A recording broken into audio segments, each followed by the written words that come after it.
Hey, sweetie, your mother showed me this Carvana thing for selling the car. I'm gonna give it a try. Wish me luck. Me again. I put in the license plate. It gave me an offer. Unbelievable.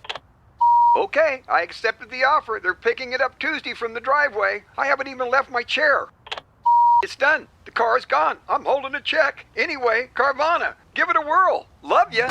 So good, you'll want to leave a voicemail about it. Sell your car today on Carvana. Pickup fees may apply. Most people don't realize how much their personal information is being bought and sold every day. Data brokers are making billions, pulling details about you from public records and the internet, and then packaging and selling it, usually without your consent. That's how your information lands in the hands of scammers, spammers, even stalkers. It's why you get endless robocalls and why ads seem to follow you everywhere. That's where Aura comes in. Aura actively removes your data from broker sites and keeps it off. They also instantly alert you if your information shows up in a breach or on the dark web. But Aura goes beyond data protection. With one app, you get a VPN, antivirus, password manager, spam call protection, dark web monitoring, and even up to $5 million in identity theft insurance, all backed by 24/7 US-based fraud support. Other companies might sell just credit monitoring or just a VPN. Aura gives you all of it, together, at the same price competitors charge for just one service. Start your free trial today at aura.com/remove. Protect yourself now at aura.com/remove. The following is brought to you by the Social Suplex Podcast Network. G'day world, this is the Sniper of the Skies, Robbie Eagles, and you are listening to Keeping It Strong Style. Yo, this is Rich Latta from One Nation Radio. This is brought to you by the Social Suplex Podcast Network. We present to you the Ace of Podcasts, Keeping It Strong Style. Let's go. It's the Ace of Podcasts, Keeping It Strong Style. Covering New Japan, they ready to hold it down. Jeremy Donovan and the young boy Josh come and hit a job out and bury all the frauds. From the Tokyo Dome over to the G1. Social Suplex is the network where we can get it done. I'ma chill and let them have it, cause this is just an intro. Keeping the strong style, 6 stars from the get-go, boy.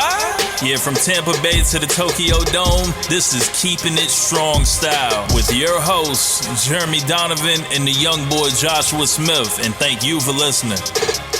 Welcome to Keeping It Strong Style, the Ace of Podcasts on the Social Suplex Podcast Network.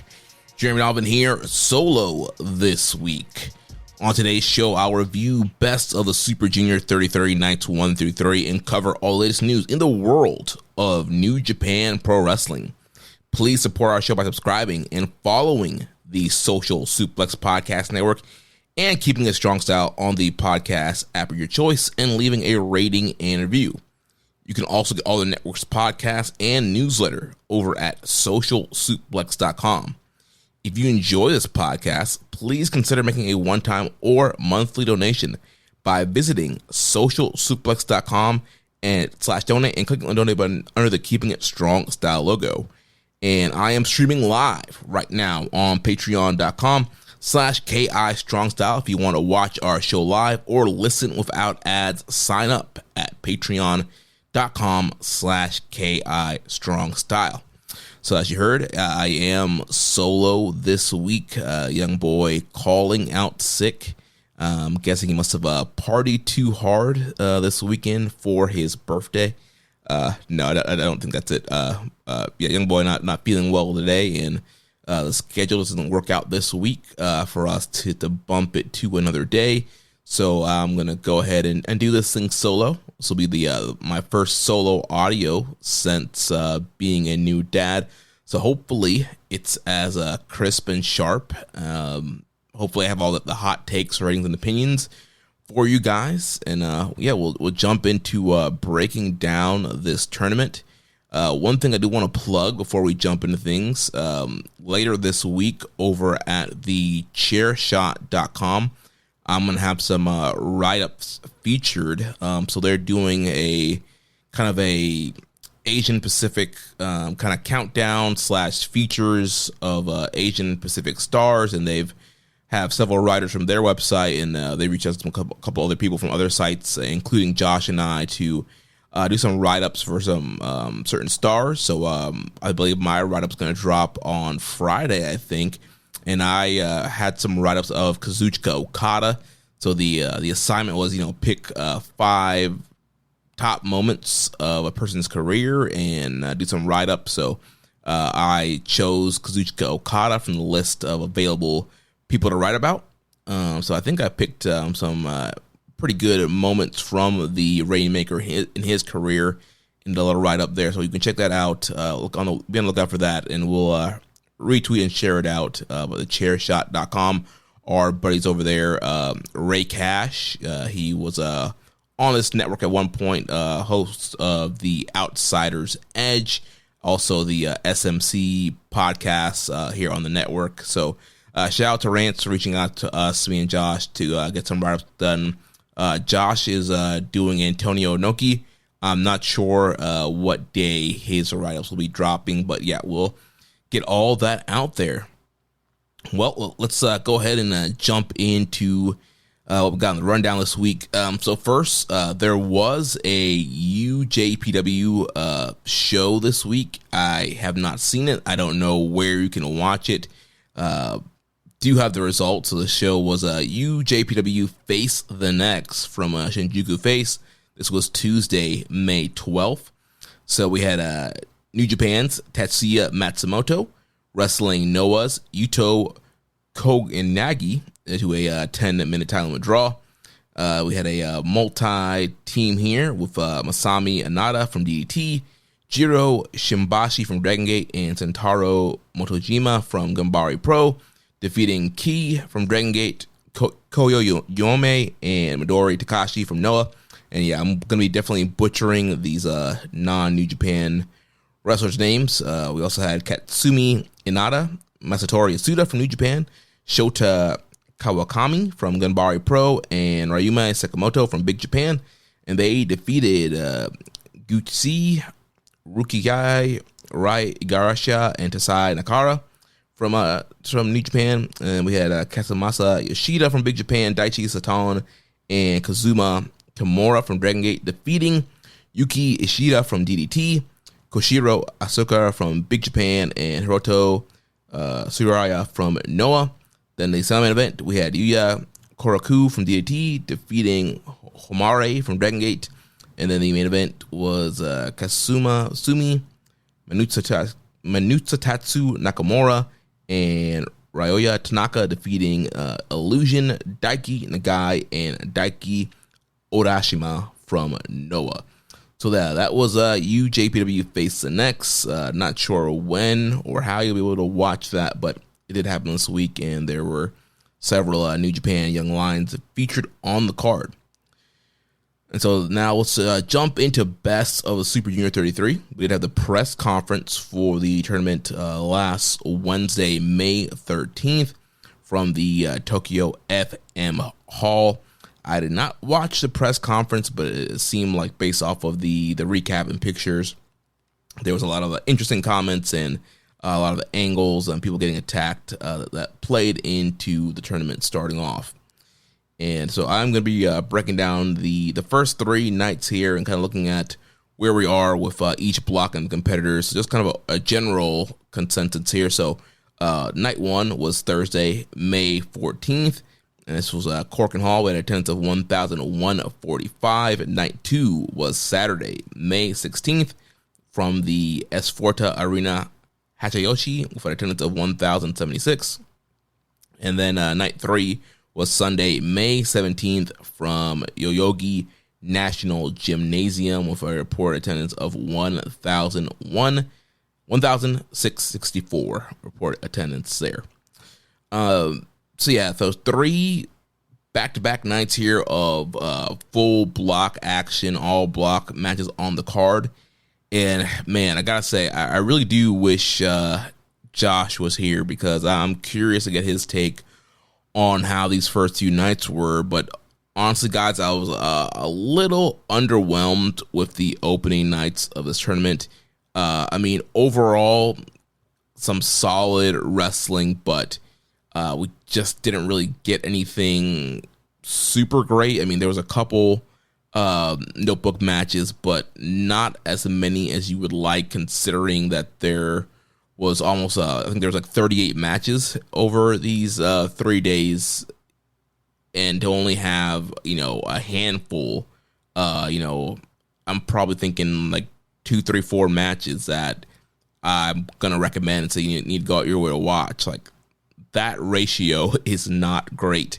And, obviously historically, they normally would do separate block nights, A night with 5 tournament matches, a B night with 5 tournament matches. The matches will get some time to breathe.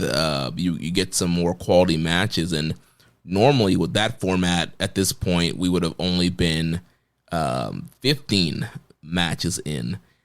So we've more than doubled the output of matches, and nothing's really hitting super high level. There has just been a lot of a lot of gimmicks, a lot of antics, and just not quite what you'd want to see from a Super Juniors. And because of the full tournament match card layout, matches aren't getting a ton of time, which is also playing into the quality.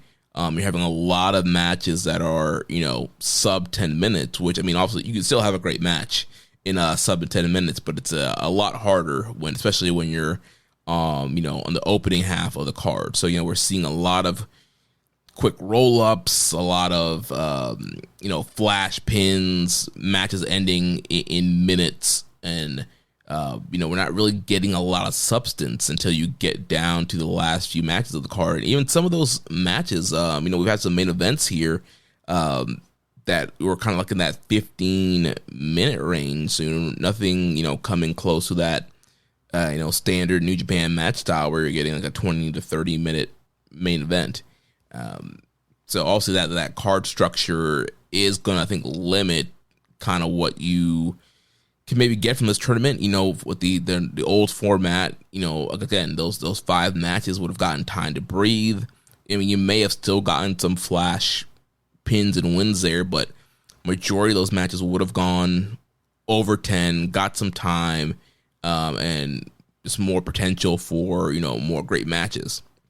So the card structure here, not always, the best when you're expecting a super high output. But again, overall, there was a lot of really good wrestling. Just, I don't know. I was kind of hoping that we'd see a little bit more, especially with some of the guys that are in this tournament, who I do think are capable of, really performing at a super high level. And I know it's only the start of the tour, and, you probably have some guys that want to, save themselves for later on in the tour, because this is a short, kind of crazy tour, back-to-back nights over, over like a 2-week span. It's not as spread out as like a G1 Climax, where that thing's going pretty much over a month. This is a kind of a, more condensed, harder hitting schedule than a G1. So I can understand from a performer's standpoint why they wouldn't want to, full on kill themselves on the first 3 nights when you got several more nights on this tour, and you're going to get banged up. Well, let's jump into the blocks, talk about some of these competitors and the matches they've had, and I'll recommend some matches and get us ready for the tournament action that's coming on this week. So let's start in the A block. On top of the block, one of the guys on top of the block is Teton, representing CMLL and the Unbound Company. So he's at 3 wins, so he's 3-0 with 6 points. Night 1, Teton defeating Master Wato in 8 minutes and 43 seconds. Night 2, defeating Jun Kasai in 9 minutes 8 seconds. And then night 3, he defeated Young Lion Daiki Nagai in 4 minutes and 35 seconds. Teton is always a blast to watch, and he's been doing great in this tournament. So really fun performances. Again, all his matches have been sub 10 minutes so far. So he's not had any, super crazy, match of the year contenders here, but some really, really fun stuff. The Wato match was a little bit of a bummer, considering that was, the Super Junior Finals 3 years ago, and what a great match they had in that finals. And again, that final was a main event. They had more time. There was more, spotlight and focus on it. So obviously that match had a little bit more advantage to be a great match, and here it was not a main event. It only went 8 minutes and 43 seconds, and so they kind of got in, got out. It was not as compelling as the tournament match, and it just kind of shows you how far Wato's fallen down since winning the Super Juniors. It just wasn't that behind this match like there was in their final a few years ago. But Teton, he avenged that loss from the finals, got the win over Wato here. The night 2 match with Jun Kasai was a really fun, kind of wild, crazy match, and we'll talk about Kasai later. But Teton was kind of forced into the more hard-hitting, aggressive style of Kasai, and there were skewers being busted out. So Kasai, that's something we talked about last week, kind of wondering what kind of style is he going to wrestle, and he's definitely finding ways to implement the deathmatch wrestling. And so Teton is no stranger to deathmatch wrestling himself. You see the scars on his body, but obviously Kasai is the deathmatch legend here. And so I really like the way Teton wrestled this match. Obviously, it was like an intense cautiousness.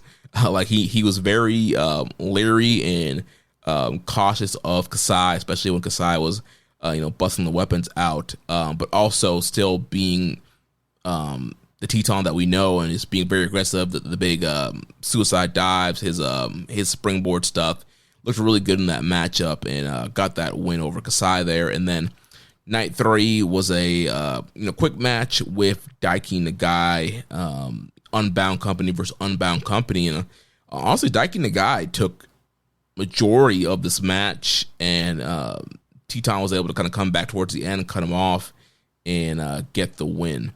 So Teton looking really good here. He's a guy where he is believable as a guy that could make it into the Final Four. I know there's a couple other favorites here, but I don't think we can count Teton out at this point in the tournament.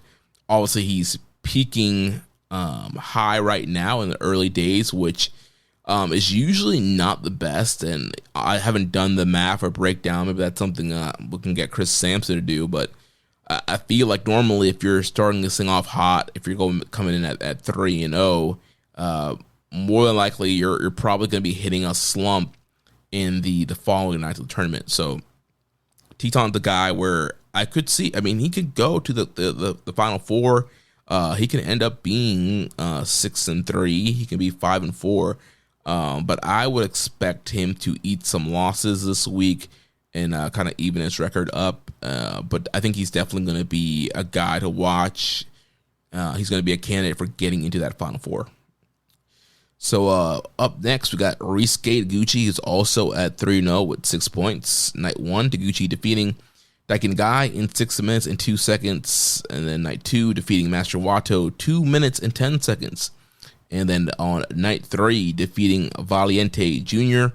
by referee's decision in 49 seconds. So Taguchi on a hot streak right now, and also with some very quick matches.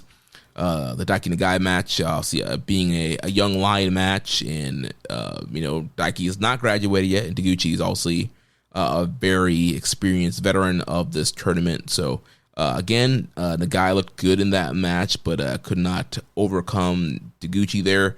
The Taguchi Wato match was again kind of a detriment on Wato to see where he's come.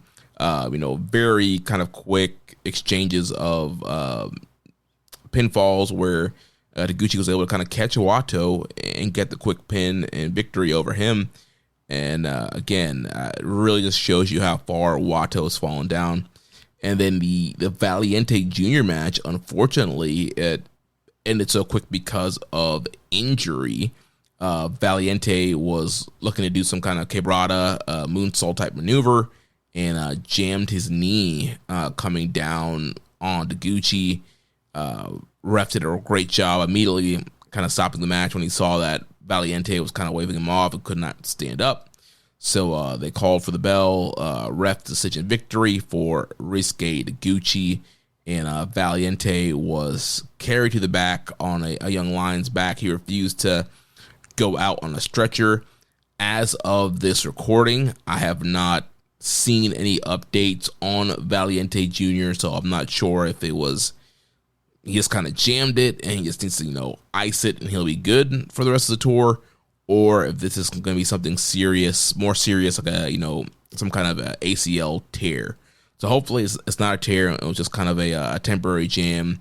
Valiente did have knee issues during the Fantastica Mania tour as well earlier this year in February. So unfortunately for him, just really bad luck with his knees, and luckily it hasn't been either time anything serious. So hopefully it's not something serious here, and he will be back on the remainder of the tour. But that's kind of a bummer for him, considering he looked really good in the time that he had at the Fantastica Mania tour, and he's been doing some great stuff in CMLL. So kind of a shame to see him go down here. And Taguchi, 6 points. Again, Taguchi definitely, also, I said that Teton's a guy that could potentially get to the Final Four, and is going to probably eat some losses this coming up week. I definitely expect Taguchi to probably lose his at least next 4 or 5. I have a hard time seeing him, get many more points. Honestly, he's probably going to end up 3-6, and he's probably going to drop his last 6. I have a really difficult time seeing him go any further than he currently has, but here he is, 6 points. He's tied up with Jushin Thunder Liger's record of most Super Junior matches, or he might have broke it actually with the Valiente Junior matchup. But either way, he's gonna clear Liger's record, and but I don't expect him as a guy that's going to get many more wins. I cannot see him in a Final Four scenario. So up next, we got the Japanese young punk, Kosei Fujita, who's sitting at 2-1 with 4 points. On night 1, Fujita defeated Francesco Akira in 16:56. Night 2, defeating Nick Wayne in 11:38. And then on night 3, dropping his first loss to Jun Kasai in 12 minutes and 58 seconds. So, like we talked about last week, Fujita definitely one of the favorites as last year's winner to win this year's tournament again. It seems like there's a lot of people who want him to win again, including Rambo and Slam Pig, who says, give me Fujita or give me death. Unfortunately for Fujita, he experienced some death match style wrestling with Jun Kasai on night 3, his one blemish from these first 3 nights of tournament action. And that was a real man match for Fujita, having to go in there with the Crazy Monkey, and again, similar to the Teton match, Kasai finding ways to incorporate the deathmatch style, and Fujita being busted open and getting all bloody and having to deal with the antics of Jun Kasai. But overall, Fujita definitely one of the standouts in A Block. That main event with Francesco Akira on night 1 from Corkin, that was a great match, and I would highly recommend going out of your way and watching that match. So if you're behind the tournament or haven't checked it out yet, you're definitely gonna want to watch Fujita and Akira. That's the kind of action that I want to see from this tournament, and that's the action I came for. And yeah, they absolutely delivered. Great atmosphere. I felt like the crowd was getting really behind Akira at some points, even though obviously he's a heel now and is a part of United Empire.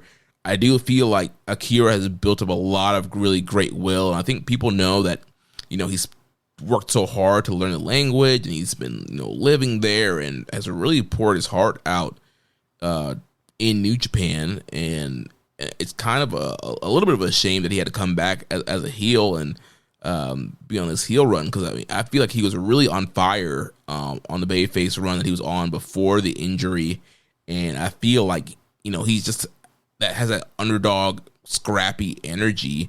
He's somebody you want to get behind, and he's super talented.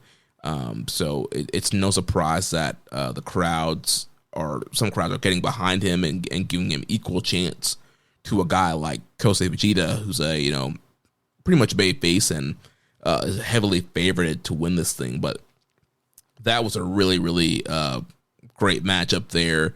Fujita hitting the ultimate thrill ride to get the win there, and that went almost 17 minutes. And honestly, I felt like if they had went a little bit longer, they probably could have gotten to an even higher level. But yeah, they got to that sequence where Fujita caught him on the shoulders and was able to drop him down with that ultimate thrill ride. That's kind of his super finisher. So very important win there for Fujita, because I feel like Akira is definitely a guy that's a favorite that people have circled to come out of this block. And so that was a very important win for tiebreakers, if you think that, both of these guys, Fujita and Akira, are going to be, in play going on the final night to come out this block.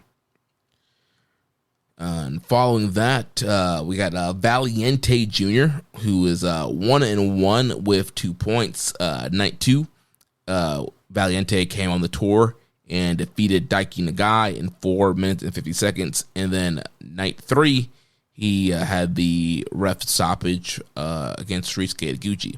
So Valiente, he did not have a night 1 match. I believe he was still working in CMLL during that night, but he joined the tour here on night 2, opening up with Young Lion Daiki Nagai. And again, kind of very similar to the Teton match, where I feel like the Nagai took a lot of the match, and then towards the end, Valiente was able to start, doing some of his signature spots. He does like this kind of package face buster thing. I forget what he calls it, but that's how we got the win on Daiki Nagai. So kind of super short match, more of a highlight for Nagai than for Valiente. And then night 3, unfortunately, had the ref stoppage injury spot there. So I don't know if Valiente was supposed to win that match or not, or Taguchi was going to get the win. And that's a hard thing about booking these round-robin tournaments. A guy can go out on an injury, and that could totally screw up points and bookings. However, I don't. Again, Taguchi's probably not going to be super important as to come down the stretch, and Valiente's a guy that I don't expect to get through either. So, regardless if he was supposed to win or not, I don't think it should screw up the math too much. Maybe it just kind of gives Taguchi one extra win that he wasn't supposed to get. Not quite sure. And again, as of this recording, I still have not seen any updates on Valiente Jr. and whether or not he's going to be cleared to compete on night 4, which will be back in Cork and Hall. And let me pull up the site here. Yeah, just went on njpw1972.com once again. I've been refreshing it all throughout the day, and yeah, there's no update here on Valiente Jr. And not much really else to say about him. Unfortunately, he hasn't gotten much time in this tournament to really sink your teeth into or kind of get more of a showcase of him. I did, like I mentioned earlier, really enjoyed him during Fantastica Mania. So hopefully the knee is good and he's cleared and he'll be able to kind of show out and, kind of salvage his tournament. So up next, we got the Prodigy, AEW's Nick Wayne, coming in at 1-2 with 2 points. Night 1, Nick Wayne defeating Robbie X in 7 minutes and 30 seconds. Night 2, losing to Kosei Fujita in 11 minutes and 38 seconds. And then night 3, losing to Francesco Akira in 10 minutes and 8 seconds. So Nick Wayne's looked really good on the tournament so far. Enjoyed his work last year in the tournament as well. And also Nick Wayne's super young, super talented, super athletic guy and is still learning and growing. So he's been good here, though. And the Robbie X match was a lot of fun, under 8 minutes and just kind of bang, bang, bang. Both these guys doing springboards, jumping all over the place. And Nick Wayne getting that win over Robbie X. And, we talked about last week of, the lack of reaction to Nick Wayne's name during the Super Junior video. And here, I mean, Robbie X, again, getting the bigger reaction here. But at the end of the day, I think that the fans were impressed with Nick Wayne. The Kosei Vegeta match, also another very solid matchup here. And Vegeta was able to get the win. And then night 3, another really good match, losing to Akira. So unfortunately for Nick Wayne, he lost 2 very important matchups here. Again, if you think that Vegeta and Akira are 2 of the favorites, those are guys that you would want to get wins over for tiebreaker scenarios and to get you advancing. And so he's dropped losses to 2 of the top guys in this block, 2 of the guys that people think are in play to get through. So even though he's only 1-2 and there's still a lot more block play to go, I think this really hurts Nick Wayne's chances of advancing. He's going to need to come back with a tear and make sure to have more points overall than Vegeta and Akira if he plans to advance. Because, I think that Vegeta and Akira are going to be guys that pick up some more wins going into this week. And for Nick Wayne to already lose to both of them at this point in the tour, it's not good for his chances.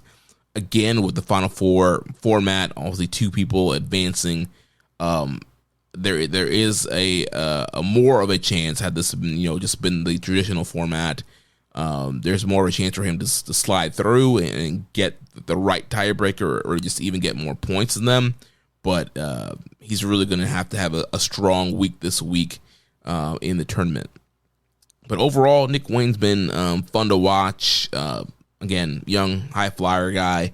Not a lot of gaga in his matches. So one of the guys said that's really salvaging this tournament. And all these matches were really fun. If you have time, I would watch all Nick Wayne's matches. But if you had to pick one, I'd probably say the Vegeta match, because unfortunately the Akira match, actually there were some shenanigans there.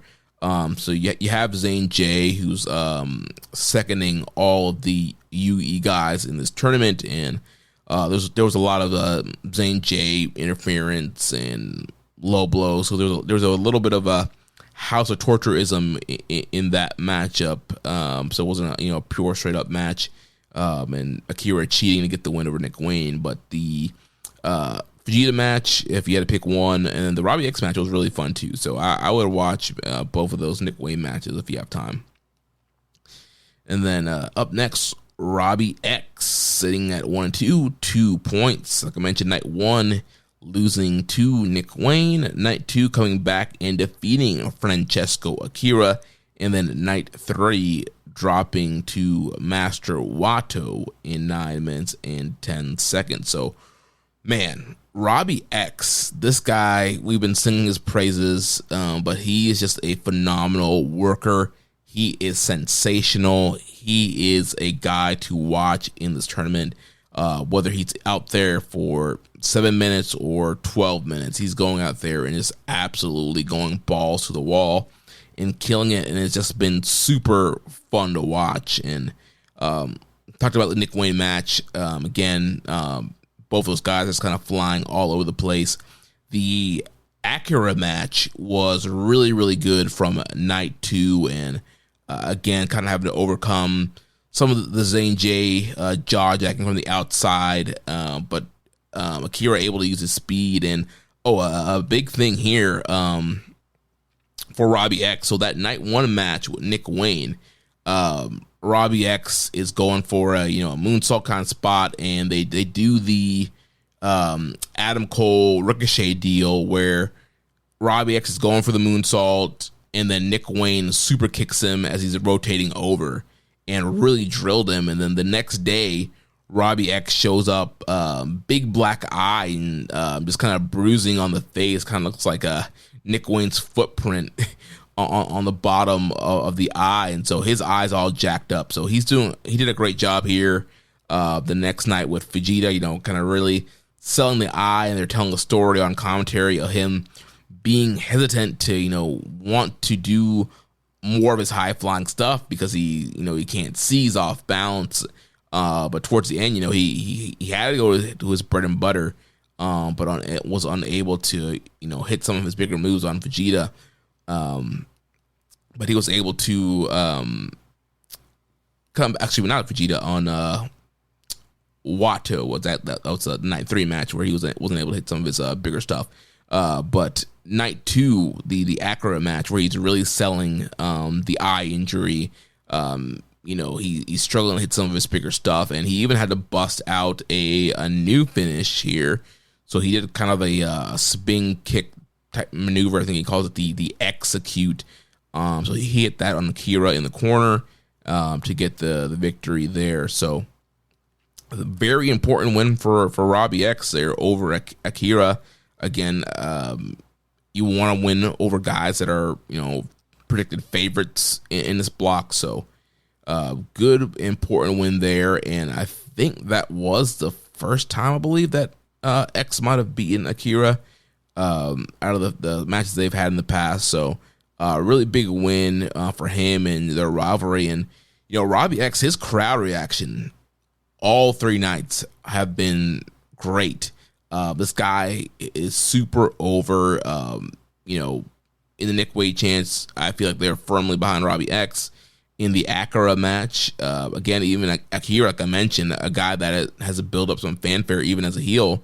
I feel like obviously Robbie X had some great sympathy through the eye, and they were behind him in that match. And then the Watto match, there was big Robbie X chants at the beginning of the match, and Watto was doing the deal where he can kind of cover his ears, but the crowd was way more into Robbie X than they were Master Watto. So Robbie X, this guy is just absolutely killing it. Super worker. I definitely a guy to continue to watch in this tournament. And like I talked about last week, he's a guy that I feel like could sneak through into the Final Four just with the way that he's been positioned in the last year and the great stuff he's been doing in the junior tag division and his crowd reactions alone. Like, it wouldn't surprise me if they decided to have him go into the Final Four on that A2 spot. So up next, let's talk about the crazy monkey Jun Kasai, who's sitting at 1-1 with 2 points. So Jun Kasai, he joined the tour on night 2, and that's where he lost to Teton. And then on night 3, defeating Kosei Fujita. So I'll touch on these matches a little bit. But yeah, Jun Kasai has been very intriguing to watch in the tournament. Again, we talked about last week, what are his matches going to look like? And so, he's bringing weapons out there. He's finding chairs. And essentially they're just kind of pushing the refs down. The Fujita match, you had Fujita coming out with chairs, and they were brawling before the bell, and Red Shoes trying to break it up, and he's getting pushed down. And then Kasai ends up slicing open Fujita, so he's bleeding all throughout the match. The Teton match, you had the ref going down, and Kasai busting out the skewers, but Teton was able to get the skewers and bash them into Kasai's head. And you just had all these spots where Kasai's kind of breaking out the death match stuff there, and continuous kind of ref bumps are going brawling on the outside. And the one thing that hurts what they're doing with Kasai is the fact that we have House of Torture, because I feel like some of what Kasai is doing would be a little bit more palatable and excusable if we didn't have to deal with the House of Torture shenanigans and them constantly using weapons and pushing the ref, and they're just kind of being outside shenanigans. I think that hurts a little bit what Kasai is doing, but also Kasai, a very unique personality and has his own kind of charisma and fan base, and so he's been looking really good. And I think that the deathmatch stuff is working, I feel like, in his matches, and trying to obviously use what he's best at in a super junior environment. And so really good stuff there with Teton and Vegeta. And I would definitely, I would recommend watching the Vegeta match. I got a little bit more time there, almost 13 minutes. And again, it's a unique scenario to see Vegeta in. You know, Vegeta's, you don't really see him bleeding all the time or having to deal, with a deathmatch guy. And so I thought that was a unique, challenge there for Vegeta, and didn't win the match, but looked really good. Then up next, we got, actually, we had a question here from Native in Discord. Said, what's the ceiling with Jun Kasai in the tournament? Does this lead to anything more down the line? Has anyone stood out to you so far in the tournament that you didn't expect so far? I'll answer that second question later, but as far as Jun Kasai's ceiling, again, I think that the elephant in the room when it comes to Kasai is that Desperado is in the opposite block. So to me, that helps his chances of getting to the Final Four, because I would think that if you're booking these guys opposite of each other, opposite blocks, you would do that because you're going to do a semifinal match with them. And also, they cannot do that, but I feel like there's such intrigue and lore behind Kasai and Desperado, and I feel like, they've done a lot of matches on, New Japan adjacent shows, but, they have not really done a, regular New Japan show with these guys featured, and like that could be a huge drawing card for them if they were to do that match in the semifinals. So I think that he could, rally up some wins and end up getting to at least the semifinal spot.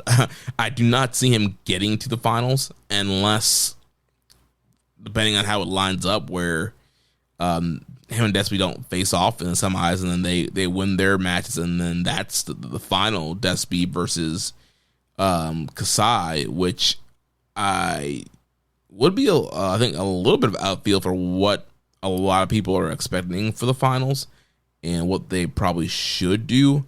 Again, it's a big drawing match, and I don't know where they're doing the junior title match, or excuse me, we know where they're doing the finals.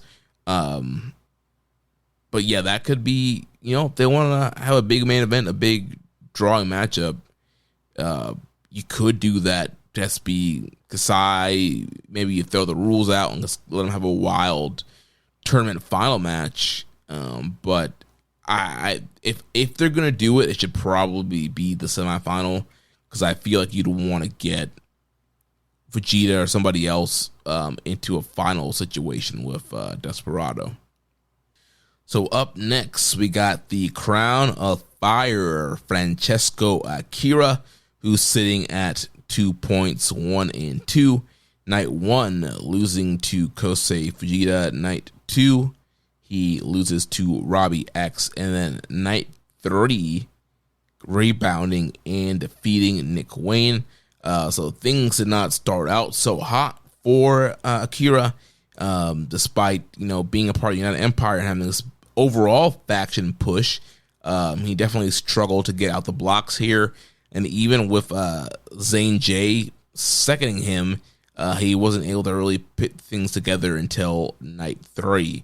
But the Vegeta match, like I mentioned, really, really great matchup there, and that's could be a loss that really hurts Akira going down the line in the tournament. Again, Vegeta, heavy favorite to win this thing. So, when it comes to that A1, A2, even if both these guys go through, this loss could prevent Akira from getting the A1 spot, and he has to slide in at the A2, which would force him to wrestle the B1 in the semifinals. So this was definitely, I think, a loss that's going to haunt Akira later on in the tournament. And then the Robbie X match, I don't know if I can call it I don't know if an upset's the right thing, but it just, with how heavily favored it seems like Akira is, and, a lot of people online in the Discord, I think, have him as a heavy favorite to advance and potentially win this thing. For him dropping to Robbie X, I feel like that should have been a quote unquote winnable match for him. But yeah, Robbie getting that big win there and kind of finally being able to beat Akira. I think that's another loss that's going to haunt him and potentially hurt him from getting the overall A1 spot in this block. And then, like I mentioned with the Nick Wayne match, there's a lot of interference with Zane J and allowing Akira to take advantage there. So, not quite as good as the Vegeta match from Cork and Hall, but still good back and forth action there despite the interference and Zane J getting involved. So then next up, Way of the Grand Master, Master Wato, also sitting at 1 and 2 with 2 points.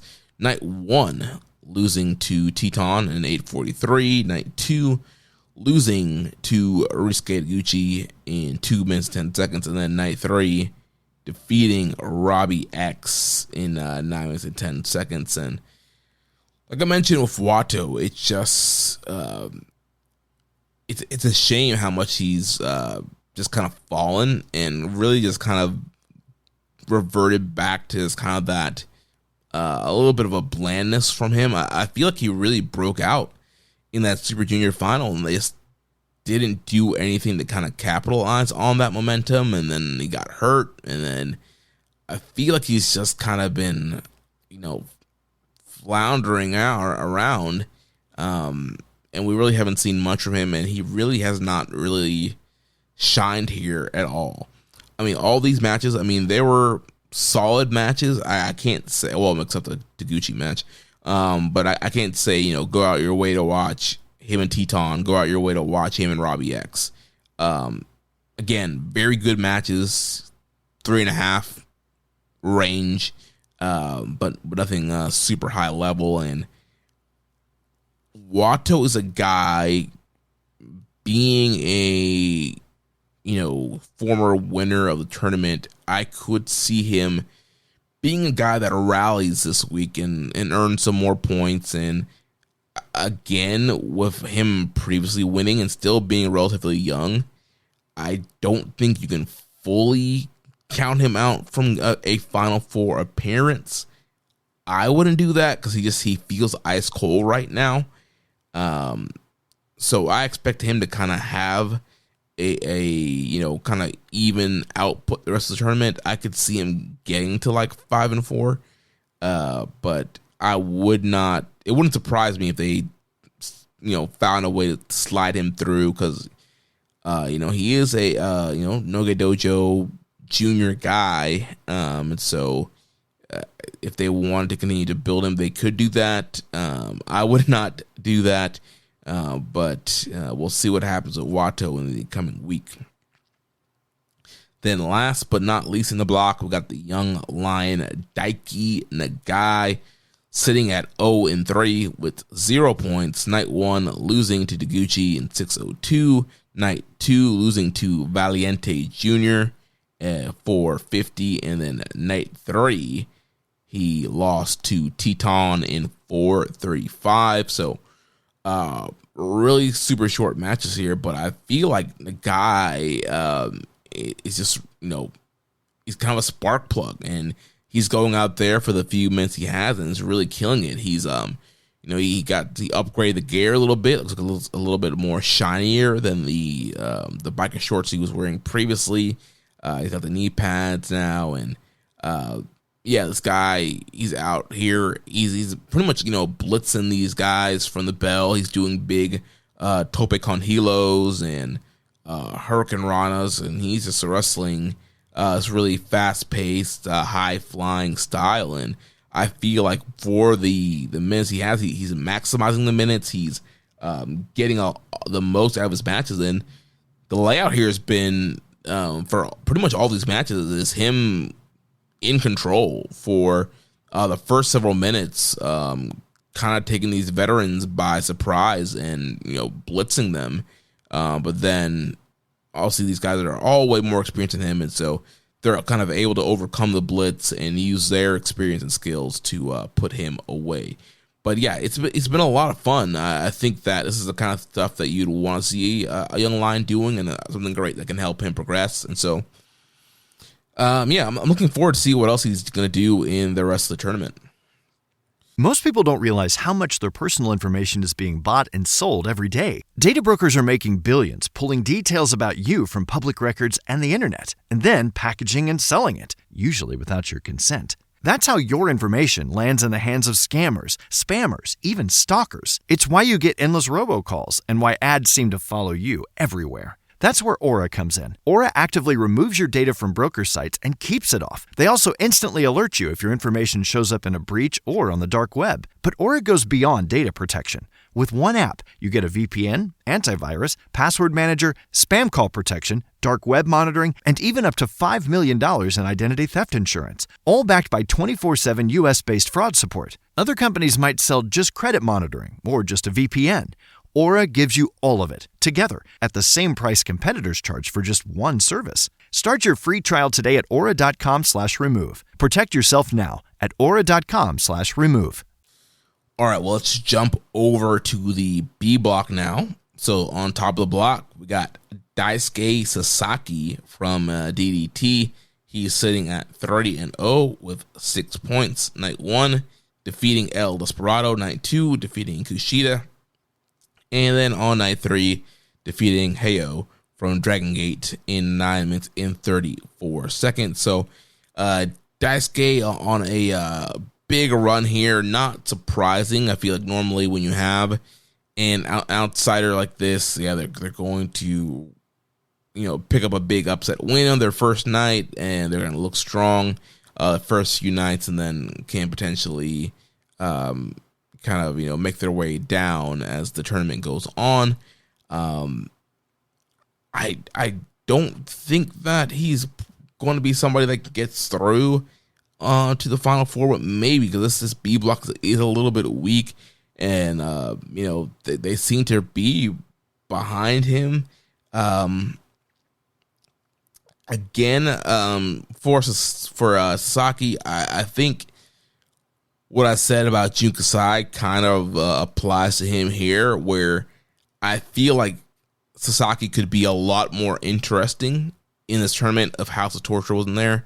Because Sasaki, he's a black shirt wearing guy, ref bumps, he's biting, low blow, he's doing all the House of Torture, shenanigan playbook, and you could stomach that a little bit more if he was the only one that's doing it.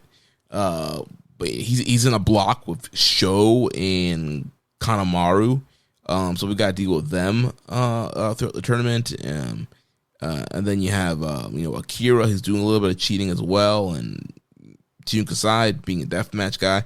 So I just feel like a little bit of what Daisuke brings to the table gets hurt some, especially with the House of Torture guys in this block. It's like I feel like his antics would stand out more if he was the only one that's doing it. But he's one of 3 in his own block. It's a black T-shirt wearing ref bumper. But I will say he there is an aura about him. Definitely has a lot of charisma, and again, him just using a lot of shenanigans to get people into a cross-face, type maneuver submission there. So, just kind of using all of the underhand tactics and getting the win there. And so again, I don't right now. I don't feel like he's gonna get through, but also he's sitting in a good spot, and it wouldn't surprise me. Just based off the crowd reaction getting if he was a guy that is a potential candidate for the Final Four. Then up next, we got Sho also sitting at 3-0 at 6 points. So night 1, Sho defeating Kanemaru by disqualification. Night 2, Sho defeating Robbie Eagles in 12 minutes and 10 seconds. And then night 3, Sho defeating Kushida in 9 minutes and 45 seconds. At first you can get frustrated as to why they're pushing a guy like Sho. in this tournament. And obviously it's early, and kind of like I mentioned with some other guys, it's usually not great to start the tournament so high. And so I definitely expect Sho to be a guy that's gonna reel off some losses this week.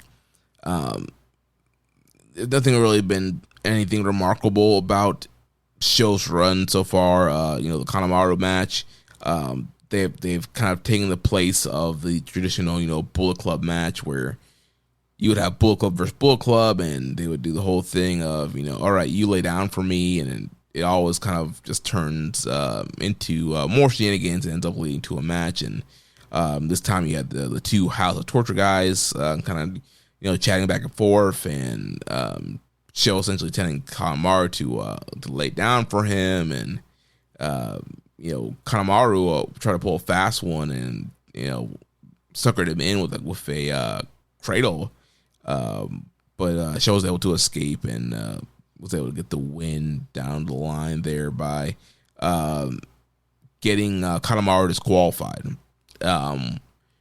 Ref seeing Kanemaru, I think he had the whiskey bottle in his hand at that point, and the ref saw him and threw the match out, which kind of leads you to think, why is it that he can get disqualified here, but in every other match that there's cheating and interference from these guys, they're not calling for a DQ? So I want to see more DQs. I want to see these guys, get out of there. If they're going to DQ here, let's see DQs elsewhere too. Next, let's talk about Yo, who's sitting at 2-1, 4 points. So night one, losing to Heyo from Dragon Gate in 2:36. Night two, defeating Jacob Austin Young in 5:18. And then night three, defeating Taichi Ishimori in 12:24. Yo's been fine. He has new entrance music. So he's lost, the yo, dun, dun, dun, dun, dun, yo, where it says his name a bunch of times, and it's kind of gone for just another, just generic beat, instrumental theme song.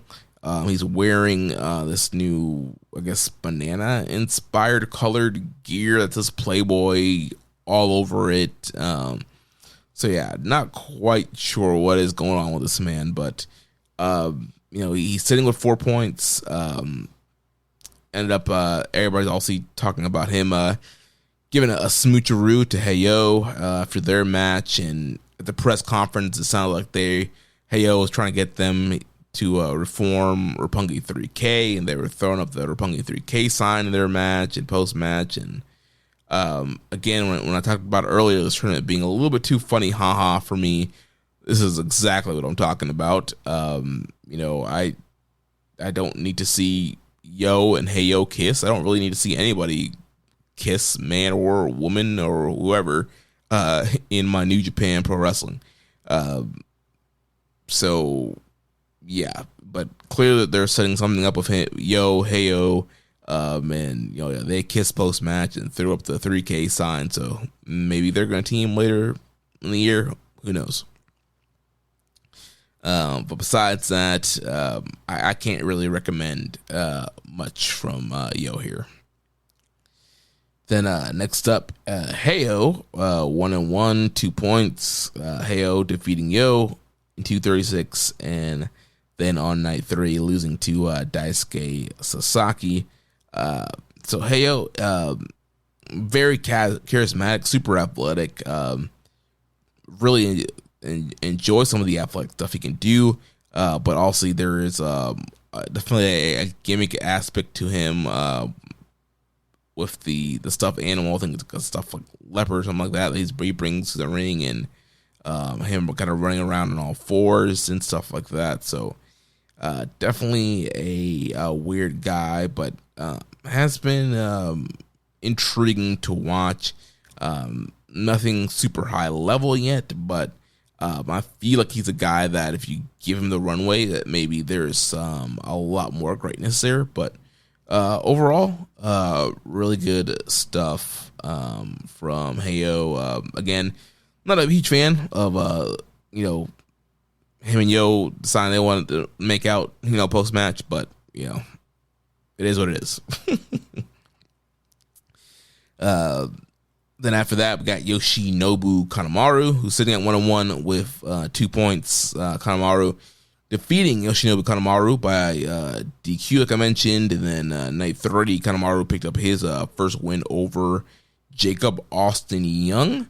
So Kanemaru with 2 points and did miss night 2. Yeah, I mean, with Kanemaru, it's something we kind of mentioned last week.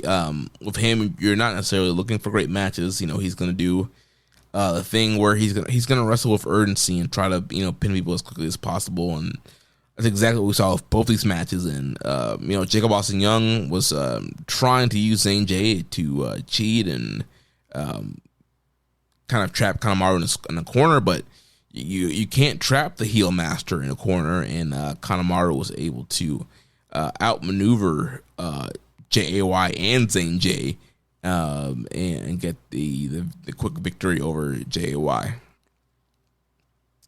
Then next up, we got the time splitter Kushida, who's sitting at 1-2, 2 points.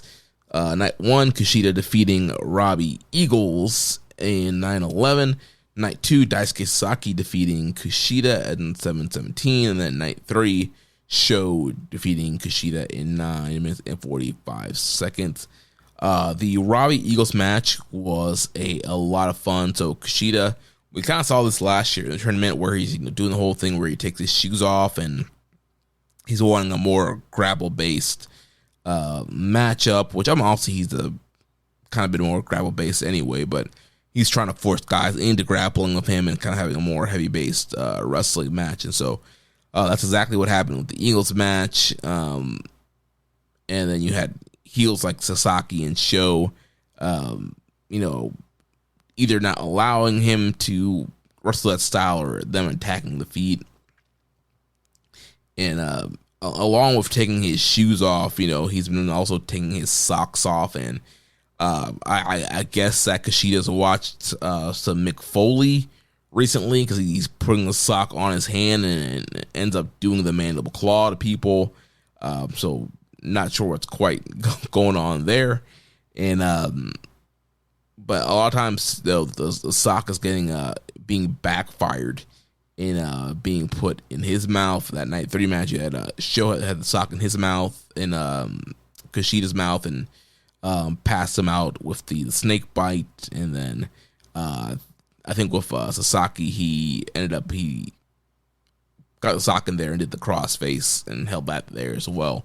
So Kushida definitely not Mick Foley, and the mandible claw backfired a lot for him in the tournament. But again, I mean, Kushida's Kushida. I think overall he's a very good wrestler and is looking good in the tournament, but nothing from here that's really a must-see match of the tournament recommendation. So up next, we got El Desperado, who's sitting at 1-2 with 2 points. Night 1, losing to Daisuke Sasaki in 16-10. Night 2, losing to Taiji Ishimori in 15-01. And then night 3, losing to Robbie Eagles in 17-50. So Desperado, one of the guys that's getting a little bit more time here, and again, obviously a heavy favorite for advancing from the B block. He's definitely, he's a reliable guy. Despy's always, he's a great worker, and so he's been having a lot of fun matches.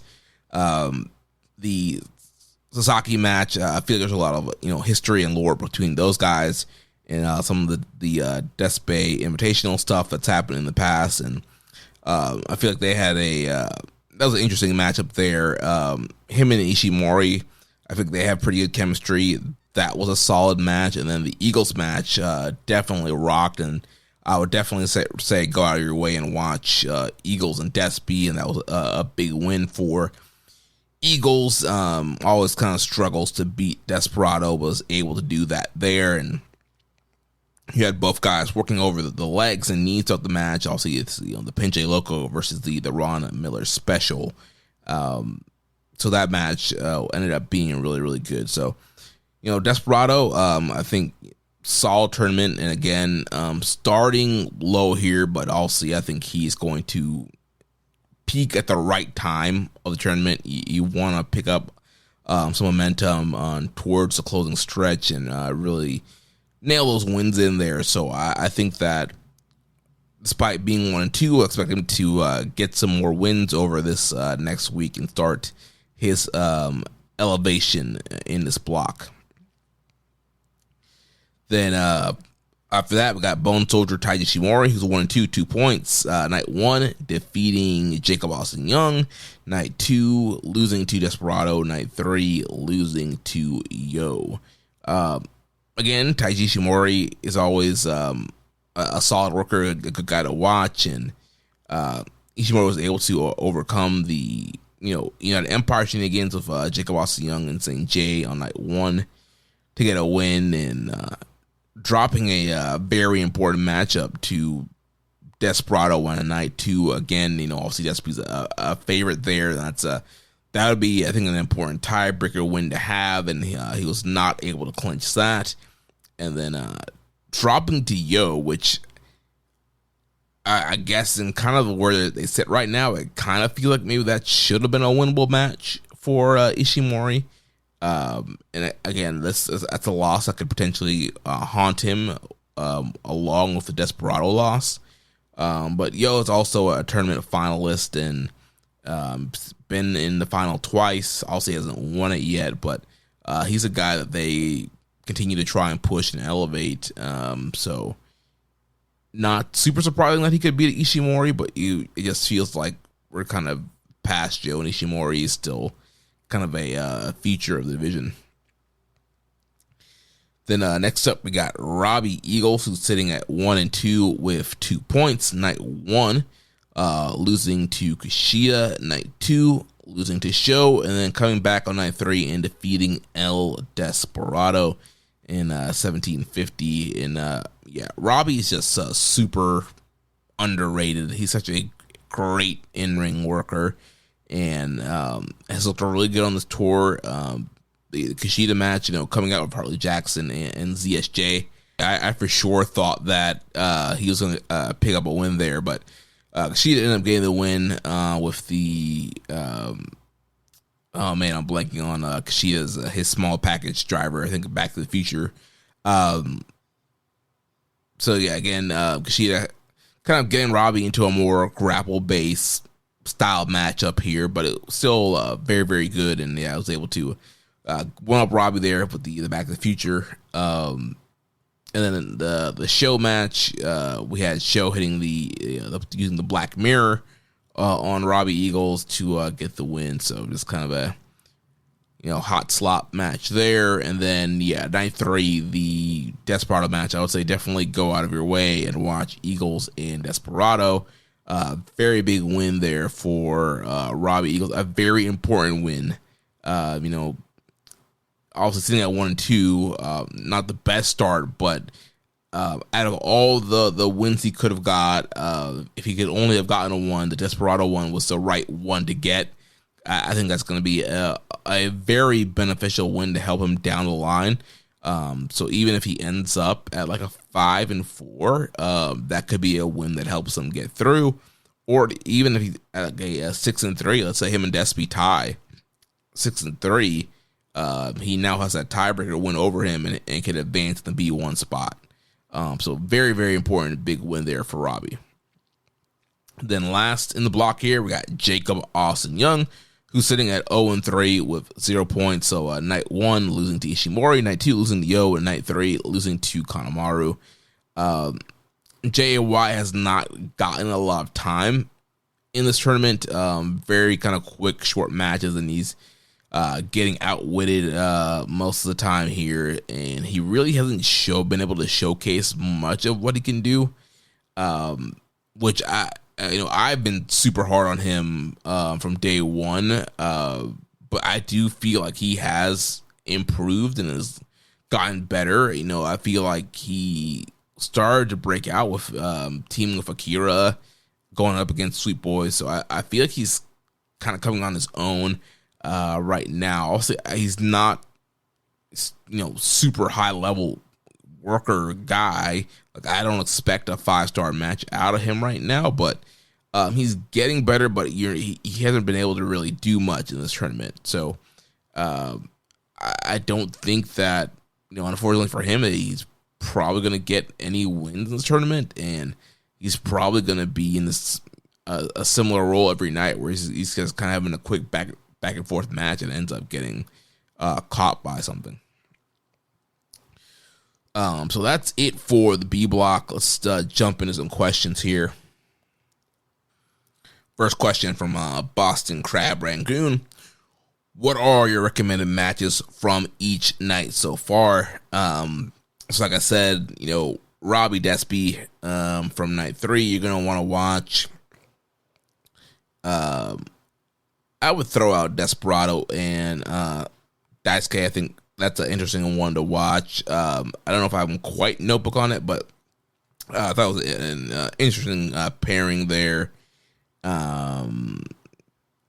Yeah, that's pretty much it from B block. A block, definitely want to watch Kosei Fujita versus Francesco Akira from night 1.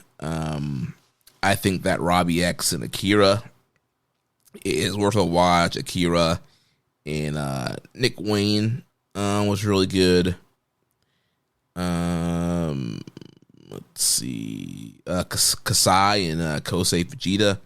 I would say that's a good one to watch. So those are pretty much the recommended matches from the tournament so far. Then next question here from Rainbow and Slam Pig. As a tired, middle-aged dad frantically doing outdoor work to prep for warm weather season, I have fallen behind on BSJ. Could you recommend a handful of can't miss matches to cherry pick so I can get caught up? So yeah, so I gave the recommendations, and Rambones, I definitely relate with you of being a frantic, tired dad. But yeah, gave my recommendations there, and that's the thing. Like those are really good matches, and some of them, I would put it on in the notebook 4 stars or above. But honestly, there really is not a ton of like, oh, you definitely cannot miss this match. Been some very good, a few, things of borderline great, but there has not been the match. I feel like there's also I hope there's better matches to come. So none of this stuff is really super can't miss, but those are the recommendations. Next question from Last Commission 7252. Have any of the nights overperformed in the first 2 nights of Best Super Junior? Honestly, no. Like I said, I feel like each night has been a little underwhelming for me. And also, I feel like it's just kind of dreading the first half of these shows because there's a lot of a lot of quick wins. I'm like, all right, can we get to some solid action? And usually, when you get midway to the card, towards the middle of the card, all the way towards the main event, you're getting a little bit more substance here. So, I don't feel like any of the nights overperformed. I expected a lot more, especially from night 1 in Corkin. I feel like Corkin is kind of the layup night where you're going to get great crowd and great crowd reaction, and like you have the stage to put some great matches forward. And only the main event that night was really great. So yeah, I'm a little underimpressed with the tournament so far. And he also asked, so far, which block has been currently your favorite? I think A block for me is the winner, with the stuff that, Akira, Fujita, Wato, or not Wato, even though Wato is in the, I would say, yeah, Teton, Fujita, Nick Wayne, Robbie X, Kasai, Daiki Nagai, Akira, pretty much everybody in the block, with the exception of Valiente Jr. and Wato, are really fun to watch and have done meaningful things. Valiente is just the knee thing. When he comes back, I would expect some really fun stuff from him. And then Wato has just been fine. I don't expect Wato to perform at a higher level than what he's doing. But overall, yeah, 8 out of 10 in the A block have been fun to watch. Where the B block's definitely a slog. That's you got Daisuke's doing, antics, Sho's doing antics, Yo's doing antics, Heyo's doing antics, Kanemaru's doing antics. There's a lot of cheating interference. Jacob Austin Young's trying to cheat. So there's a lot going on in that B block that I just do not like. So yeah, A block definitely takes the win here for me. And I want to get back to the question from Navef that I kind of lumped together with his Junka side question. So he says, has anyone stood out to you so far in the tournament that you didn't expect so far? Honestly, not really. Mostly everybody's kind of what I would expect. I would say, honestly, I've been super impressed with Daiki Nagai. We really haven't seen him do a ton of high flying, but he's going out there, Tope Con Hilos every night and Hurricane Ranas and doing a lot of cool combos to get into the Boston Crab, and he's trying to tap people out. And again, the formula has been him in control first couple of minutes, and then he gets cut off and beaten.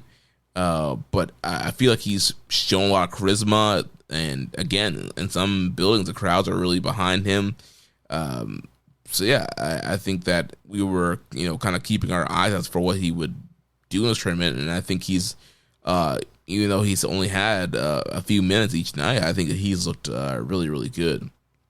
But outside of that, nobody else has done anything that I really haven't expected them to do. Next question from Puzzle-Headed Layer 479. Who's the best to watch from previous showcases in terms of improvement in moves, promo, and characterization? Again, I don't really think anybody has super improved. I mean, Robbie X, but Robbie was great in the tournament too, but I feel like it's from a kayfabe standpoint, he's elevated. Besides that, I feel like everybody's kind of where they were. But I mean, there's a lot, especially that A block, there's a lot of great guys. But as of right now, there's nobody else that I'm like, all right, they've super improved from previous performance. Next question from Megan Monroe says, love the podcast. Do you have any suggestions of any new competitors that you would like to see in the next tournament? I'm trying to think, there's really not a lot of standout, junior heavyweight wrestlers right now that are not currently signed somewhere.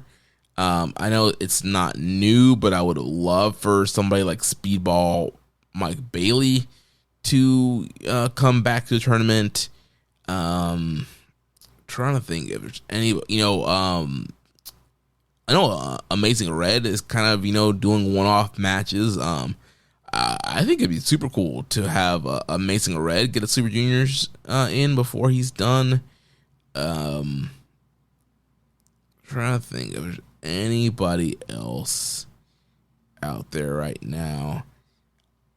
I can't really think of anybody else. I mean, somebody that I've wanted in the Super Juniors for a long time is Darby Allin. But I don't, I'll see with him being, AEW World Heavyweight Champion right now.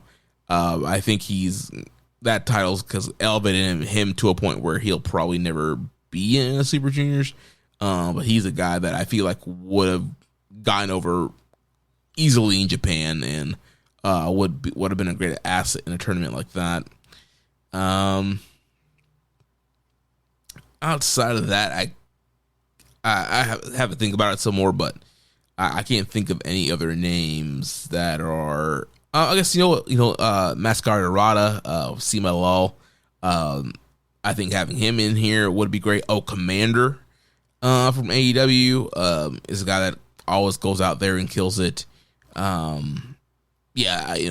see more luchadors you can get in here, the better. Again, going back to an older competitor, Leo Rush. I think if you got him back in the tournament, he's a guy that's a lot of fun. AR Fox, I think he probably, with his height, would probably pass as a heavyweight, but I think he's trim enough to probably pass the junior weight limit. I think he's a guy that would be great in a tournament like this if he could qualify as a junior. Next question from Boston Crab Rangoon. Has a question based on last week's discussion on the junior division being isolated from the rest of the company and title match not being confirmed yet for Dominion. Do you think the company has potential to give the junior division a resurgence at Dominion and give Doki's title reign a proper payoff despite being an abysmal title reign? We saw how successful the junior tag title match was as a high-profile match in Otaku, and maybe the company was testing the waters to pull the trigger on this resurgence. Say someone like Fujita wins BOSJ this year and pleads directly to Tanahashi post-match that he wants the junior title match at Dominion, which would probably get a big pop from the audience. Maybe Tanahashi can finally use his role as president to tell Doki, I've been ringside for your defenses this year and your cheating tactics. This title match is happening at Dominion, no questions asked. If Narita and Doki both have their big profile matches at Dominion this year, the company could tell a story between matches of a positive step forward for New Japan moving forward and overcoming Hot. I think it would be great to have the junior title match on Dominion and have it be a moment where you're crowning somebody and you're kind of gonna plan for a brighter future for that division. I don't know. I just don't see it happening right now, just based off what they've been doing with the junior title and the fact that they didn't announce that was going to happen yet. And we've been seeing this trend of wanting to have juniors main event their own shows, and I could easily see this being, this happening on the Road to G1 tour or some other standalone show instead of being featured on Dominion. I hope it is, because I think you want the juniors featured on the big stage, even if they're not main eventing or getting as much time. I do think you need to have that junior title displayed on some of these big shows. Well, that's going to take us to the preview of what's going to come up next in the tournament. So, tournament action picks back up on night 4, which will be Wednesday, May 20th from Korakuen Hall. So, back in Korakuen on the tour. Show open up. We got Kushida versus Jacob Austin Young. Jun Kasai versus Daiki Nagai. Yoshinobu Kanemaru versus Robbie Eagles. Ritsuke Taguchi versus Nick Wayne. Taiji Ishimori versus Daisuke Sasaki. Teton versus Valiente Jr., El Desperado versus Heyo, Robbie Eagles versus Master Wato, Yo versus Sho, and the main event, Robbie X versus Kosei Fujita. That's one I got circled as absolute banger alert. I think in a main event spot, Robbie X is going to go even more nuts than he's already been going and goes on a normal basis. So that should be great. If Valiente is clear, we need some lucha action with him and Teton. I have no use for a Yo versus Sho semi-main event, so that's something I hope goes really short. So poor Nagai, he has to deal with Kasai. So gonna be interesting to see if he's gonna have to deal with some of the hardcore antics of the crazy monkey. Then night 5 is gonna be Friday, May 22nd, and let me just verify something here with the schedule. Looks like we might be at a different venue. Let's see here. So Friday, May 22nd is in the Osaka Municipal Central Gymnasium. So that's where that show will be happening at, and show is going to open up. We're going to have some undercard action here. So we're going to have Gato and Taiji Ishimori taking on Taisei Nakahara and Tatsuya Matsumoto. Then we'll have Daisuke Sasaki and Masatori Yasuda taking on Jacob Austin Young and Zane J. And speaking of Zane J, I should mention, I feel like he's done an excellent job getting himself over on this tour. He's been a great second for JAY and Akira, and he's a charismatic dude, and I feel like he's doing a great job. Not just being a guy that bangs a mat and is showing some character development and really elevating himself, being out there. So after that, we'll have a 6-man tag: Tiger Mask, Yano, and Yo taking on Harley Jackson, Robbie Eagles, and Roy Oiwa. Then we'll have Desperado, Heyo, Kushida taking on the Highly Torturous Dick Togo, Sho, and Kanemaru. And then we'll get into tournament action. We'll have Nick Wayne versus Daiki Nagai, Ryusuke Taguchi versus Teton, Francesco Akira versus Valiente Jr., Jun Kasai versus Robbie X in the semi-main event. And then the main event will be Master Wato versus Kosei Fujita. I think that's upset alert there with Wato getting a win over Fujita. But hopefully, Wato can put his working boots on and have a really stellar match there with Fujita. And that Kasai Robbie X match should be interesting.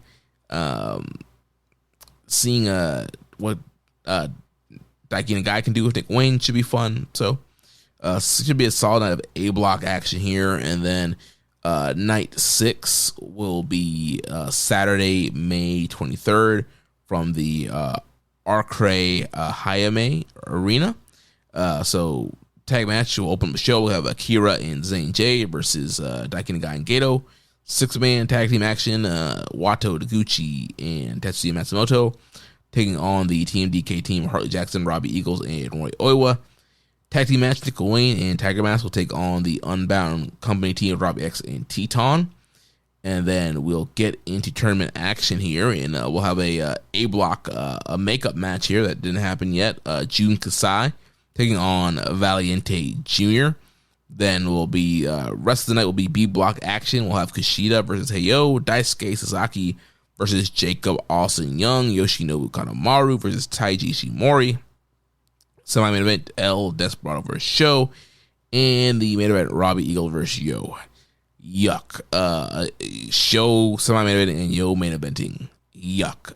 Hopefully Yo is not in gimmick mode and can put on a great match with Robbie. I don't expect Desperado and Sho to be anything fun. We got the old country beef with Kanemaru and Ishimori from Noah. So that's always fun when they lock it up. So yeah. Don't expect this to be the greatest B block night, but I think that Eagles Yo match could be very good if Yo is not in gimmick mode. Then we move on to night 7, which will be Sunday, May 24th, from Kyoto KBS Hall. Show will open up. We'll have Daisuke Sasaki and Masatori Suda taking on Tetsuya Matsumoto and Toriano. El Desperado and Tiger Mask taking on Jacob Austin Young and Zayn J. The Team DK team of Robbie Eagles and Roy Oiwa taking on Gato and Taiji Ishimori. 6-man tag action: Heyo, Kushida, and Yo taking on Dick Togo, Sho, and Yoshinobu Kanemaru. And then we get into the A block action: Francesco Akira versus Daiki Nagai, Master Wato versus Valiente Jr., Ryusuke Taguchi versus Kosei Fujita, Teton versus Robbie X, and Jun Kasai versus Nick Wayne. So that should be a very interesting main event there. Teton versus Robbie X in a side event spot. That's going to slap.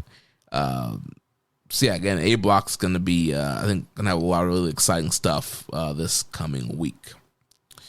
So that's going to do it for Best Super Junior 33 coverage this week.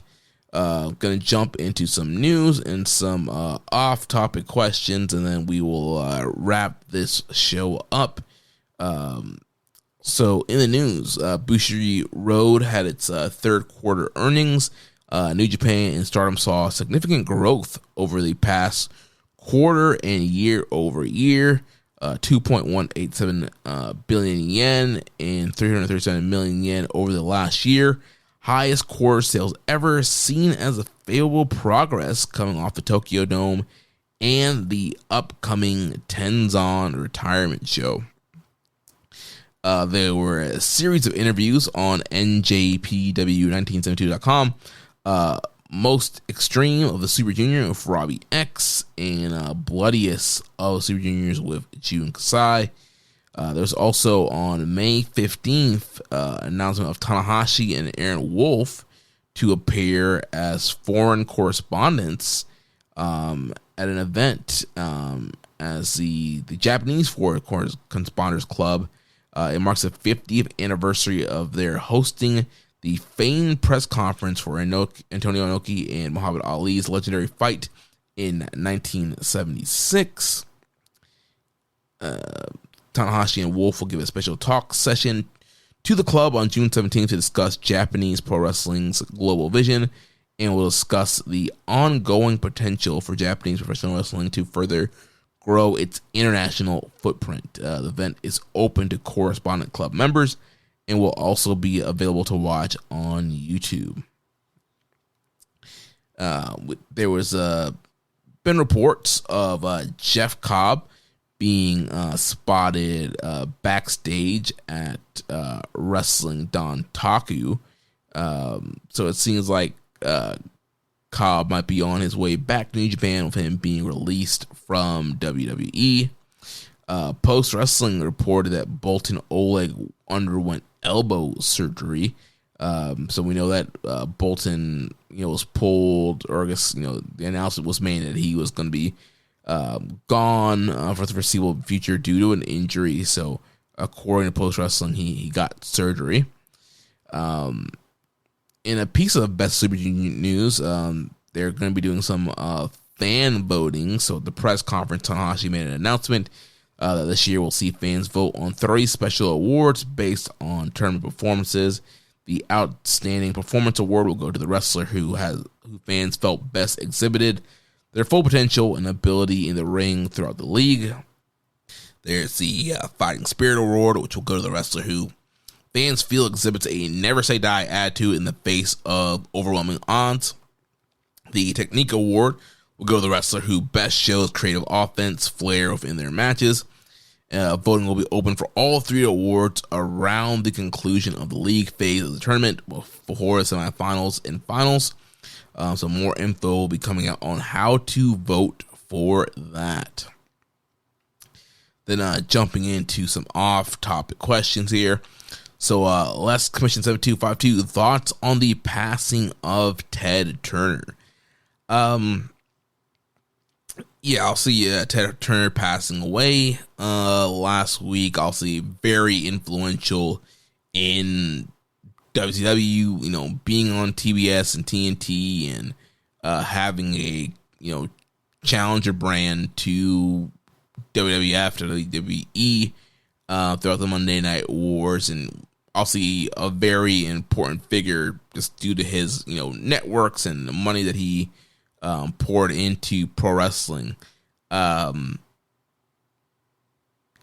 know for me, I was always more of a WWF kid growing up. I definitely channel flipped for a long time, but I think there was a certain point where I just stopped flipping and mainly just watched WWF, and I think a lot of that was, obviously Shawn Michaels being one of my favorite wrestlers growing up, and everything that was happening with DX and Rock and Stone Cold. Yeah, WWF was more appealing to me as a kid.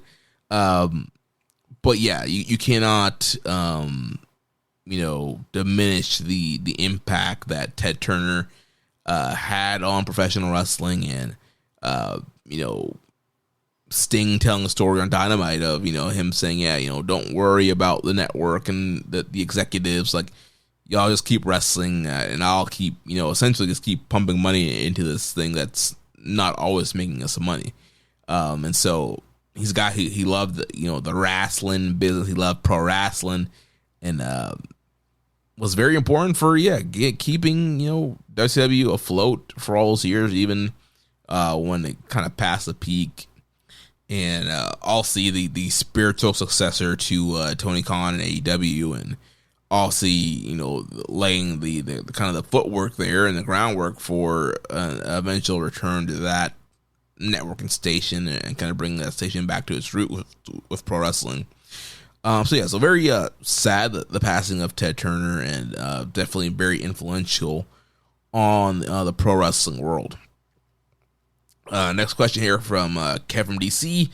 Says, can we send out some love to the artist formerly known as Slapjack? Shane Haste is your new GHC heavyweight champion, defeating Yoshiki Inamura Saturday morning in a very good match to end the reign of Mr. Smack Daddy. At 6 events, I always had a soft spot for Shane due to his personality and wrestling. Easily my favorite half of the TMDK duo with limited knowledge of Noah. How do you rate the decision to put the title on Shane Haste? So obviously a little bit of an older question here. Shane, out of the both of them, out of Shane and Mikey, Shane's always, I think, the quote unquote, Michaels of the tag team. And Shane was the one that's a little bit more of a high flyer, high risk, kind of wild, fun personality, tons of charisma. I think in the right scenario, had he been pushed previously in other promotions, maybe it makes sense to put your world title on him. It does look a little, I don't know, he's primarily been a tag guy and has been pushed as a tag guy pretty much everywhere he's went. And so again, I don't really follow Noah like that, but from what I hear from people who do, it just kind of seems like out of all people, why Shane Haste? Good on him. Congrats to him, and I think he's a really good worker, and it's I think that he's probably been waiting for somebody to use him in a capacity like this for a while now. But based off what I hear from people who watch Noah, it sounds like there were other people you should be pushing, other people you should be going with, and this just kind of seems out of left field. So I can't really speak too much into it because I don't follow Noah like that. I don't even know. Also, I know some of the people they have on the roster. I don't know many of the other young up and coming guys. Also, I know there's Osawa's there. Also, you got what's his face, Kaito Kiyomiya. I feel like he's kind of extended his stay there. So I don't know. Besides those guys, I don't know who else like you could/would be pushing in Noah. HB Brad Valori had 2 fight questions here. I want to save those for when Josh comes back next week because that's kind of his lane there. Next question from Dark Soldier says, as cool as it is to see the pushes of Newman and KOB, does it anger you a little that New Japan didn't push the other newer guys faster? It wouldn't have hurt to put a belt instantly on Tsuji or Fujita. This is something we've constantly talked about with how young guys are treated when they return from excursion.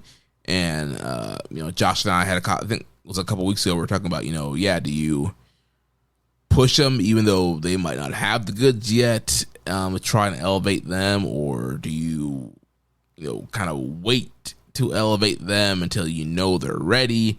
Also, there's a lot of, theories and back and forth that you can go on that. But, ultimately, I feel like these guys should be getting, a little bit more of a push when they come back. And, also maybe if a guy is, fully not ready yet, maybe he's not beating established main event guys. Maybe you're just having him wrestle young lions or New Japan dads and, try to help him find his footing and get over. But obviously with hindsight being 2020, I think, Yota Tsuji should have beaten Sonata on that return match. And I think that would have elevated him also quickly, and he would have already been a main event star. I think there was so much buzz and excitement from him coming in and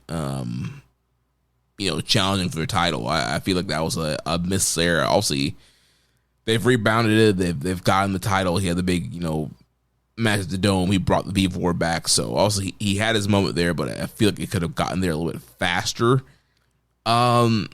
Fujita, that's the one I might push back on a little bit. I feel like he had the mini Australia excursion, and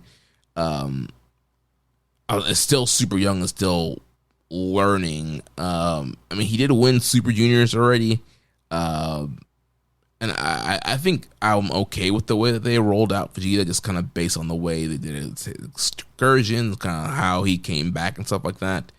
But overall, yeah, I think that they could do a better job of pushing, doing more KOB stuff than they've done in the past.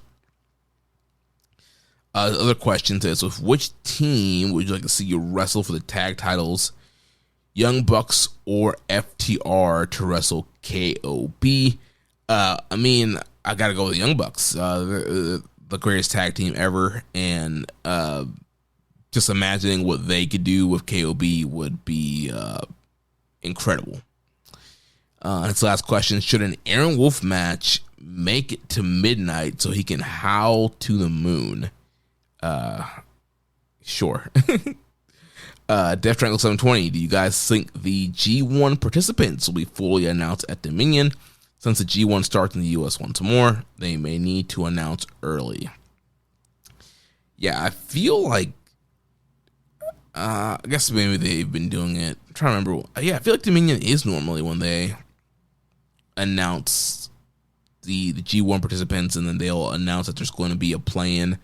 I'm assuming they'll probably do a play-in again, but usually what they announced, I think they announced like 8 or so names from each block now, and then you got 4 guys that will come out of the playoff. So I think you can still accomplish that and announce majority of the names and announce the names that will be play-in names, and be good to do some more G1 promotion. Boston Crab Rangoon, does Mystico's dub theme scream aura? I personally viewed it on par with Stone Cold's Glass Break. I think I mentioned this before on the show, but there's another dub theme that he had before the one he's using now that I thought had more aura. But yeah, his current dub theme, not the biggest fan of that. Then Les Commission 7252, quick thoughts on the 15-second Ronda Rousey win last Saturday. Some say that it was rigged, but what say you? And I'll probably let Josh speak in on this next week too. But I didn't see this fight. I heard it was super short. I mean, could it be a work? Sure. I didn't even see the clips of it, so I don't know. But Gina Carano, it kind of sounds like, she used a lot of energy in her weight cut process. And, Ronda is really great at, taking down in that arm bar. And if you can't stop that, yeah, you're going to get tapped out really quickly. So it seems like that's what happened here. And then last question here from Dragon Master Adams is, what's been Josh's top 3 films this year so far? Also, Jeremy, if you have any. We'll have to let Josh answer that next week. Honestly, I feel like I have not watched a lot of movies at all this year. I've been watching a lot of TV shows.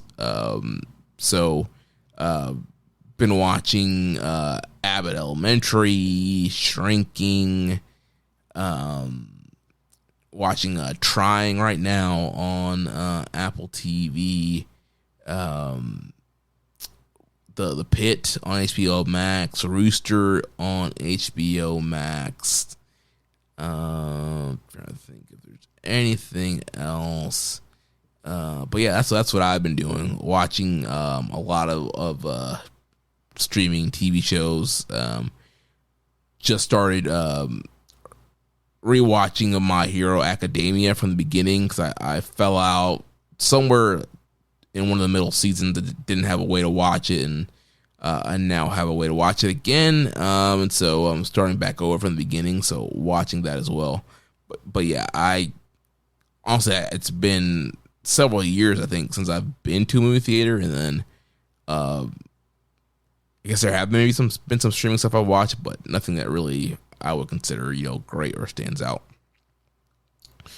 All right, well, that's going to wrap it up here. I survived a solo recording here. I had to run and get a Celsius halfway through the recording because I'm just I have been trying to drink a Celsius before the recording, and I totally forgot to grab one, so I had to get one there so I can finish strong here on this show. Well.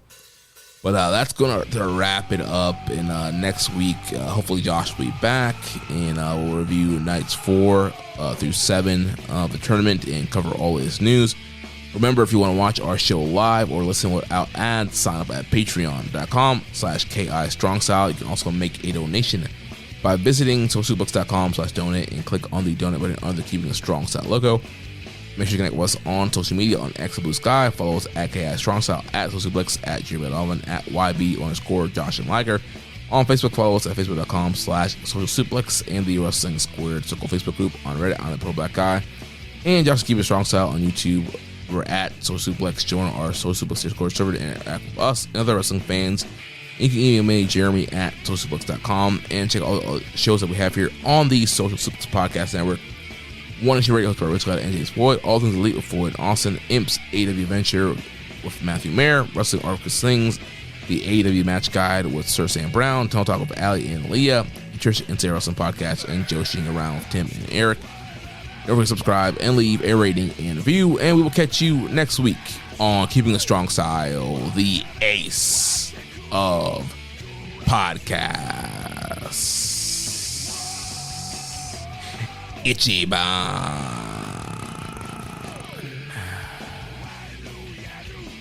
Thank you for listening to Keepin' It Strong Style. We'll see you next time.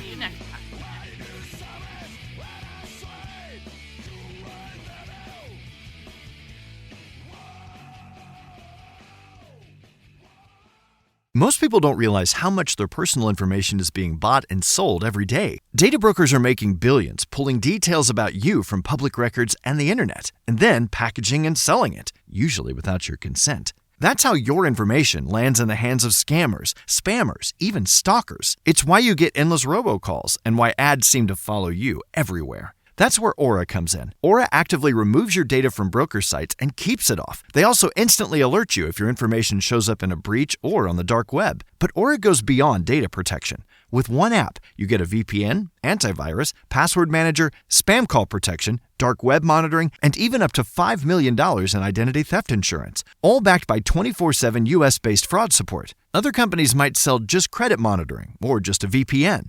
Aura gives you all of it, together, at the same price competitors charge for just one service. Start your free trial today at aura.com/remove. Protect yourself now at aura.com/remove.